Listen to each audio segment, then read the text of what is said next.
The ransomware attack starts in the spring of 2020, and it begins when people in the 911 center begin getting alarming notices on their workplace computers. Now I'm getting really sick and thinking, okay, we're under attack. Marty Crum is the operations manager for the Lawrence County Emergency Communications Center. We're about to lose everything. Sunday night, April 26th, 2020, at 5:57 p.m., Marty Crum gets a warning that someone has logged into a dispatch center workstation using a remote desktop that Crum says never happens. A little nervous because, like I said, this has never happened before. Crum rushes to the 911 center, and his worst fear is realized. Someone has launched a ransomware attack against the center. And that's when I knew we were under attack. Crum takes a picture of what his terminal looks like in those first moments. Several files have been padlocked, and there's an encrypted message from an overseas contact named Mr. Deck,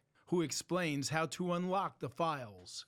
Files had been encrypted, it gave a specific code, and it gave instructions on what we needed to do. Crum never makes contact. Instead, he immediately powers down all workstations and servers to minimize the spread of the attack. Crum also notifies both the FBI and TBI. Shut it down, disconnect from the internet, just close it all down, turn everything off. Fortunately, the cyber attack does not affect radios or telephone communication.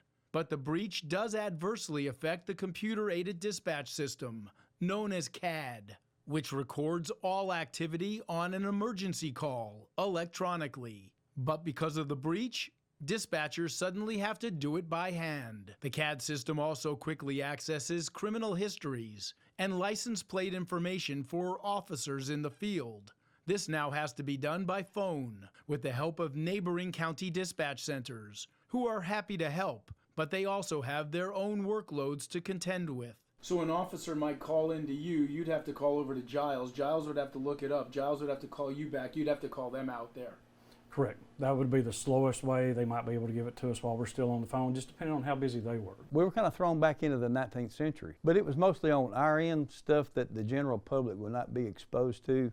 Our response times never suffered from it. Over the next 5 days, Lawrence County rebuilds their system, and they're back online May 1st. In the end, 9 of 12 devices are compromised, and Crum says the system they rebuilt is now better with more safeguards than before. Because it was shut down as quickly as it was, they didn't steal any data. The FBI confirmed that with us, that no data was extracted. Kind of scary how vulnerable everyone is to something like this. Very. Can't tell you how sickening it feels. The cost of rebuilding the center, $20,000, but thankfully they have insurance. Andy Cordan, News 2.